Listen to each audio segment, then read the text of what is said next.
Alhamdulillahi Rabbil Alamin, wa afdal salatu wa tammu taslim ala Sidina Muhammadi wa ala alihi wa ashabi ajma'in. Vëllezër dhe motra të nderuar në Islam, assalamu alaikum wa rahmatullahi wa barakatuh.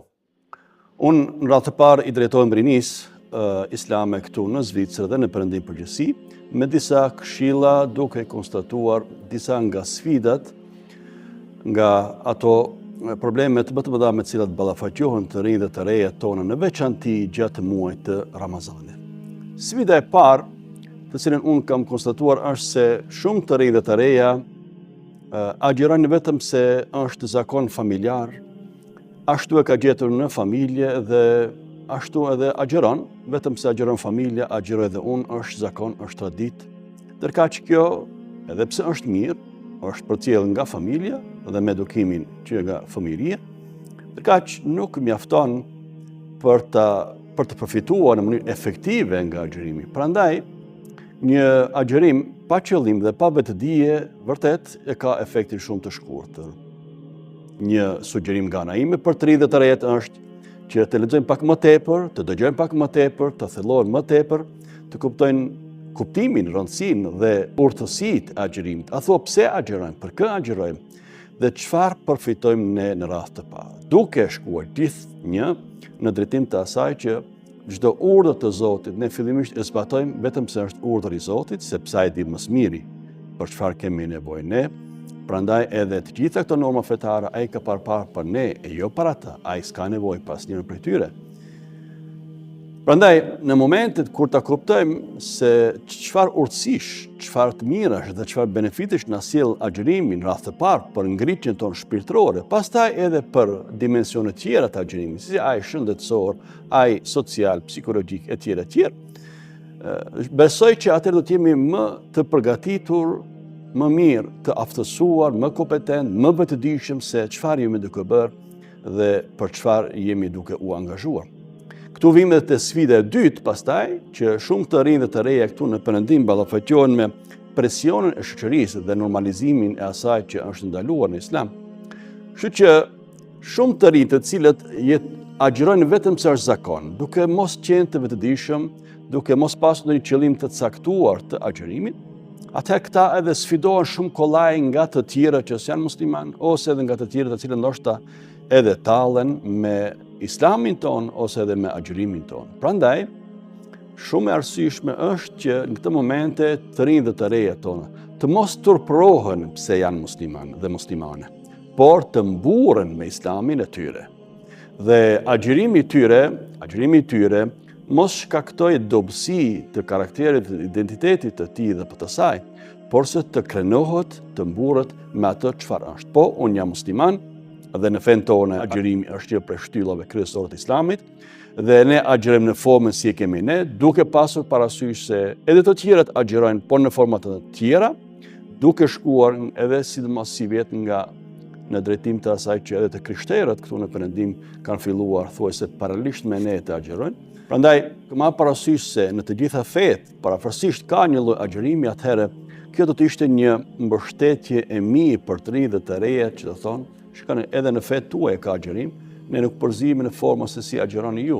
Prandaj edhe të kishim respekt, presim respekt nga ana juaj për agjerimin tonë siç agjerojmë ne. Natyrisht, duke pasur parasysh që muslimanët dhe muslimanët ketë kujdes gjatë agjerimit që spaku nga aspekti higienik, higjienës së gojës, edhe të molisjes, të lodhjes e tjera, të gjitha këto të mos i vëjnë në plan të parë, sepse me këtë e dëmton veten edhe ibadeti që është duke bërë, porse të sillet dhe të paraqitet si njëri që të cilin ky ibadet nuk e lodh, porse e forcon në karakterin dhe në anën shpirtërore të tij. Prandaj, është me rëndësi që të rinjtë dhe të rejat kenë kujdes se me kë shoqërohen. Mos shoqërohen me njerëz që vazhdimisht tallen me fen e tij dhe të saj, ose me ndonjë nga adhurimet i ibadetit që ai ose ajo i bën nga feja. Por të zgjedhin shoqërinë, të dinë me kë rrin, sepse shoqëria është shumë e rëndësishme. Pejgamberi thotë: "Ar-rajulu ala dini khalilihi falyanzur ahadukum man yukhalil." Njeriu zakonisht shkon në fen e shokut të vet, mikut të vet. Prandaj ketë kujdes secili se kë e bën mik apo shok. Sepse shumë ndikon rrethi shoqëror. Prandaj nëse jeni një rreth me të cilët tallen me ty, me fenë tënde dhe me adhurimet tua, atëherë shmange këtë dhe krijon një rreth tjetër me të cilët do të ndjehesh jo i turpruar, por krenar me atë që je ti në identitetin tënd. Sfida e tretë në Ramazan për të lidhur të rejet është teknologjia dhe shpërqendrimi i vëmendjes, sidomos qëndrimi përpara ekraneve të ndryshme, qoftë nga telefonat smart ose nga iPad, kompjuter etj.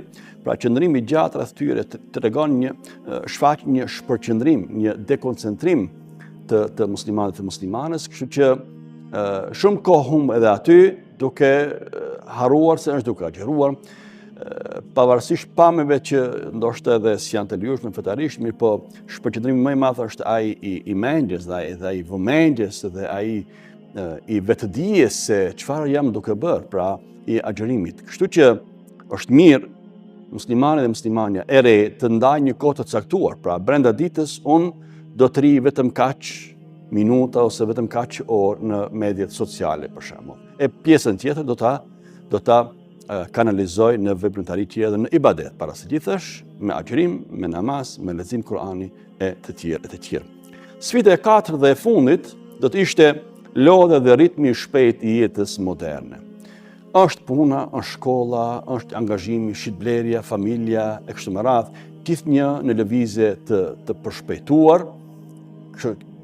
Kjo shfaq një farë ritmi të intensifikuar të lëvizjes dhe të jetës. Prandaj është mirë që besimtarët dhe besimtarja, sidomos të rinjt dhe të rejet, kanë kujdes të krijojnë një farë balance, një farë baraspeshje midis të gjithë atyre, sepse edhe pejgamberi sallallahu dhe muslimanët më të mëdhenj, figurat më të mëdha të historisë islame, edhe ata kanë agjeruar, kanë falë namaz, mirë po edhe kanë kryer shumë shërbime të tjera të mëdha, shoqërore edhe politike, ekonomike e tjera. Prandaj një krijim i baraspeshës midis agjerimit, ibadetit, namazit, leximit të Kuranit, pushimit, rekreimit, qëndrimit me familjen, punës dhe kështu me radhë, një baraspeshim i mirë është ai që të jep edhe një sukses në këtë drejtim.